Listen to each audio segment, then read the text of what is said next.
અત્યારે શિયાળામાં ખૂબ જ મળતા ગાજર અને બીટનો જ્યુસ રોજ તાજો બનાવીને પી તેના વિટામિન અને મિનરલ્સ તો મેળવીએ, પણ આખું વરસ આ જ લાલ ચટક ગાજર અને બીટનો જ્યુસના ફાયદા મેળવવા હોય ને તો ચાલો આ ગાજર બીટનો જ્યુસ લાંબો સમય સાચવવાની એકદમ સહેલી રીત બતાવું, જેથી આ વિડીયો જોઈ આજે જ લાલ ચટક ગાજર બીટનો જ્યુસ બનાવી અને સ્ટોર કરી લો ને પછી 12 મહિના જ્યારે પણ પીવું હોય ને ત્યારે ફક્ત અડધી મિનિટમાં જ્યુસ બની અને તૈયાર થઈ જાય અને તેના ફાયદા આખું વરસ મેળવી શકાય.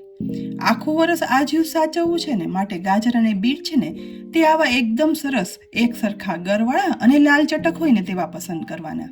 અહીં મેં 2 કિલો ગાજર લીધા છે, સાથે જ 2 બીટ વજનમાં 500 ગ્રામ છે. શરૂઆત ગાજર બીટને પાણીથી ધોઈ સાફ કર્યા પછી ગાજરનો ઉપરનો અને પાછળનો સાઈડનો ભાગ કાઢી ચપ્પુ વડે કે સ્લાઇસર વડે આ રીતે છાલ કાઢી લેવાની. અહીં છાલ છે ને તે એકદમ પતલી જ કાઢવાની. એ પછી ગાજરના નાના મોટા ટુકડા કટ કરવાના છે. શિયાળાના સુપરફૂડ તરીકે ઓળખાતા ગાજરમાં વિટામિન એ, સી અને કે હોય છે, જેથી આંખની રોશની વધારવા માટે તો ઉત્તમ છે જ. તેની સાથે જ ગાજરમાં ભરપૂર માત્રામાં આયર્ન, ઝીંક, કેલ્શિયમ, પોટેશિયમ જેવા તત્વો હોવાથી ફેફસાના રોગ, હૃદય રોગ અને કેન્સર માટે ખૂબ જ ફાયદાકારક છે. અહીં આ રીતે જરૂર લાગે ને તો ગાજરનો વચ્ચેનો પીળો ભાગ કાઢી ગાજરના એકદમ નાના ટુકડા કરી લીધા છે. તે જ રીતે પાણીથી બીટને સાફ કરી લીધા પછી તેનો પાછળનો અને આગળનો ભાગ છે ને તે થોડો એવો ચપ્પુ વડે કાઢી એ પછી પતલી છાલ કાઢી લેવાની. આયર્નથી ભરપૂર બીટ શક્તિનો ભંડાર કહેવાય છે.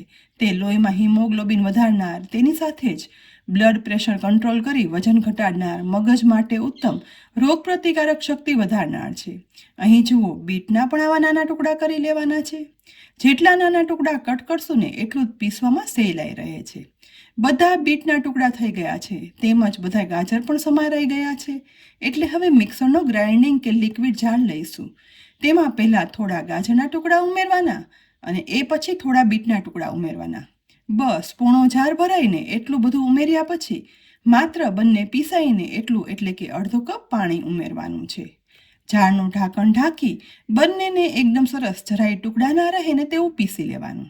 એ પછી મોટા બાઉલ ઉપર ગળણી રાખી પીસેલા ગાજર અને બીટનો પલ્પ છે ને તે તેમાં ઉમેરી દેવાનું. બધું સરસ ગળાઈ જાય ને એટલું સહેજ એવું ઉપરથી પાણી ઉમેરી ચમચા વડે ચલાવતા જાય અને ગાળી લેવાનું છે, જેથી ગાજર અને બીટના છોડા છે ને તે દૂર થઈ જાય અને નીચે તરફ પલ્પી જ્યુસ આપણને મળે. અહીં ગાળવામાં આ પલ્પ ડ્રાય થઈ જાય એવું લાગતું હોય ને તો થોડું એવું પાણી ઉમેરવાનું. જુઓ, અહીં ઉમેરેલો પલ્પ છે ને તે લગભગ બધો ગળાઈ ગયો છે. ઉપર તરફ થોડો આવો જાડો પલ્પ રહ્યો છે ને તેને ફરીથી ગ્રાઇન્ડિંગ જારમાં ઉમેરી દેવાનો અને તેની સાથે જ બાકી રહેલા ગાજરના ટુકડા અને બીટના ટુકડા થોડા થોડા ઉમેરી દઈશું. થોડું ઉપરથી પાણી ઉમેરી બધું પીસી અને ફરીથી બધું ગાળી લેવાનું છે. આ રીતે 2 થી 3 વખત કરવાથી અહીં જુઓ, ગાજર બીટનો એકદમ થીક પલ્પ જેવો સ્મૂથ જ્યુસ બની અને તૈયાર થઈ ગયું છે. બનેલા આ ગુણોથી ભરપૂર ગાજર બીટના જ્યુસને આખા વર્ષ સાચવવા માટે અહીં મેં ફ્રીઝની બરફ જામવાની ટ્રે લીધી છે. હવે બનેલું ગાજર અને બીટનું પલ્પી જ્યુસ છે ને તે ટ્રેના દરેક મોલ્ડમાં ઉમેરતું જવાનું છે. ગાજર બીટના આ જ્યુસને કોઈ એક કન્ટેનરમાં રાખી અને સાચવવું હોય ને તો તેમ પણ કરી શકાય, પરંતુ આ રીતે બરફની ટ્રેમાં સ્ટોર કરવાથી જ્યારે રસ બનાવવો હોય ને ત્યારે બહુ જ સહેલું પડે છે. અહીં આટલો જ્યુસ સેટ કરવામાં મારે બરફની 5 પ્લેટ જોઈ છે. હવે ગાજર બીટના જ્યુસ ભરેલી પ્લેટને ફ્રીઝના ફ્રીઝર તરફ ભાગમાં ક્યુબ સેટ કરવા માટે 6 કલાક માટે ગોઠવી દેવાની છે. આશરે 6 કલાક સેટ થયા પછી અહીં હવે મેં બધી ટ્રે છે ને તે ફ્રીઝરમાંથી બહાર કાઢી લીધી. તો અહીં બનેલા ગાજર અને બીટના જ્યુસના ક્યુબ છે ને તેને હવે ટ્રેમાંથી આ રીતે અલગ કરી લેવાના અને મોટા વાસણમાં કાઢી લેવાના છે. આ કામ છે ને તે એકદમ જલ્દી કરવાનું, જેથી ફ્રીઝ થયેલા ક્યુબ છે ને તે ઓગળવા ના લાગે.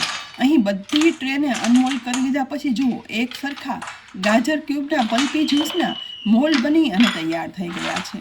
તો હવે આ મોલ્ડને સાચવવા માટે એરટાઇટ ઝીપર બેગ લેવાની અથવા એરટાઇટ કન્ટેનર પણ લઈ શકાય છે. બનેલા જ્યુસના આ ક્યુબને ફટાફટ આ રીતે બેગમાં ભરી લેવાના છે. બધા જ ક્યુબને બેગમાં ભર્યા પછી બેગમાંથી વધારાની એર બહાર કાઢી લઈ બેગની ઝીપ બંધ કરી દેવાની. બસ વર્ષભર સાચવા માટે ગાજર બીટનો જ્યુસ તૈયાર થઈ ગયો છે. તો હવે આ બેગને આપણે ફરીથી ફ્રીઝના ફ્રીઝરમાં રાખી દઈશું, જેથી વર્ષભર ગુણોથી ભરપૂર ગાજર બીટનો જ્યુસ સાચવી શકાય. અને પછી જ્યારે પણ આ ગાજર બીટનો જ્યુસ તમારે પીવો હોય ને ત્યારે ઝીપર બેગ બહાર કાઢી 1 ગ્લાસ જ્યુસ બનાવવા માટે 1 ક્યુબ લઈ અને ગ્લાસમાં ઉમેરવાનો અને એ પછી ઉપરથી હુંફાળું અથવા નોર્મલ રૂમ ટેમ્પરેચર પર હોય ને તેવું પાણી ઉમેરવાનું. બસ ક્યુબ પાણીમાં ઓગળી માત્ર અડધી મિનિટમાં જ ગુણોથી ભરપૂર ગાજર બીટનું જ્યુસ કોઈ પણ સમયે તૈયાર થઈ જાય છે અને તેના અઢળક ગુણ મેળવી શકાય. તો ફ્રેન્ડ્સ, આજે અત્યારે ખૂબ જ સરસ મળતા ગાજર બીટના પલ્પી જ્યુસને સ્ટોર કરવાની મેં એકદમ સહેલી રીત બતાવી. તો આજે જ ફટાફટ માર્કેટ જઈ અને ગાજર અને બીટ લઈ આવો અને આ જ રીતે પલ્પી જ્યુસ બનાવી તેને આ રીતે ફ્રોઝન કરી અને સાચવી લો, જેથી ગાજર બીટના અઢળક ગુણ છે ને તે તમને અને તમારા ફેમિલી બધા મેમ્બરને આખું વર્ષ મળે. અને આ રીત જો તમને ખરેખર ઉપયોગી લાગી હોય ને તો આ વિડીયોને લાઇક કરી મેક્સિમમ શેર કરજો, જેથી તમારા સગા સંબંધી અને ફ્રેન્ડ્સને પણ આ જાણકારી મળે. અને હા, આવા અનેક ઉપયોગી વિડીયો જોવા માટે અમારી કિચન સિરીઝ યુટ્યુબ ચેનલને સબસ્ક્રાઇબ કરવાનું તો બિલકુલ ના ભૂલતા. આવતીકાલે આપણે ફરી મળશું એક નવા વિડીયો સાથે. ત્યાં સુધી આવજો.